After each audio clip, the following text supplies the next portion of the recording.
नंद रानी के महल के सामने पहुंची। नंद रानी ने पूतना को देखा, बड़ी सुंदर ये कोई स्त्री आ रही है हमारे वहां, ये कौन है? इसको तो हमने पहले कभी देखा नहीं।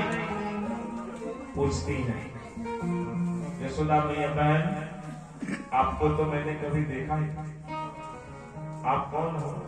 वो बोली ये मत पूछो कि मैं कौन हूँ, मेरे पति आए थे आपके लाला को आशीर्वाद देने गए, तो मैं भी आशीर्वाद देने का लिए चली आई।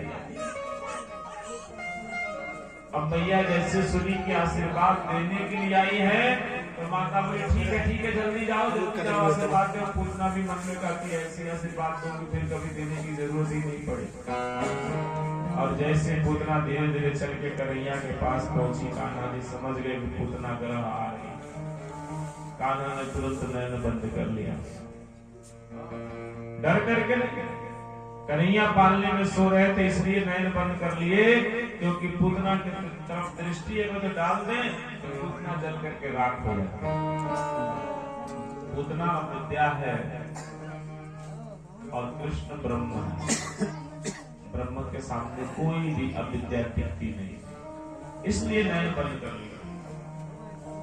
और नैन बंद किए इसके पीछे एक और कारण है, उसको वही मार डालना।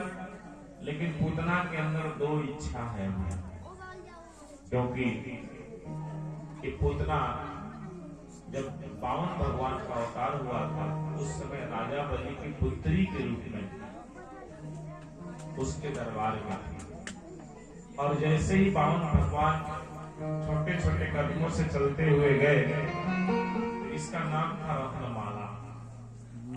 ये पूतना जब रत्नमाला थी, जैसे पावन भगवान को देखी, इसके मन में हुआ इतना छोटा सा बालक मेरा होता तो मैं तो उसको गोदी में बैठा करके दूध पिला दिया, स्तनपान करा। तो भगवान तो इसकी बात समझ गए, बोले ठीक है पूतना, हम तेरी ये इच्छा पूरी करेंगे, पूरा होगा लेकिन अभी नहीं होगा। अभी तो मैं पावन भगवान बन के आया हूँ। द्वापर के अंत में जब प्रभु परमात्मा का प्राकट्य होगा, कृष्ण जी आएंगे, तो वो तेरी इस इच्छा को पूरा करेंगे। मन ही मन ये भी इच्छा पूरी होगी, घबराओ नहीं। तो वही रत्नमाला आज पूतना बनी है, इसके अंदर दो इच्छा, दोनों इच्छाओं की पूर्ति करना है।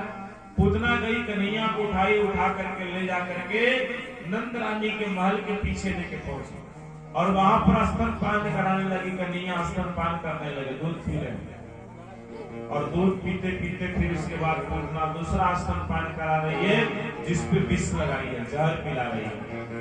कृष्ण जी ने जहर भी पिया और विष भी पिया। बोलो कृष्ण के लिए लाल की ध्यान दीजिएगा, दोनों को पान पान।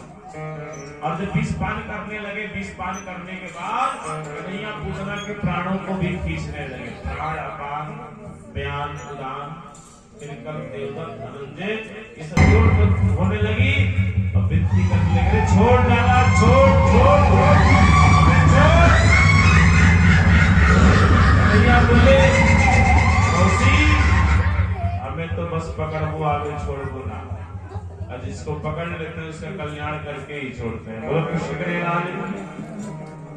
और उसके प्राणों को खींच और पूतना अपने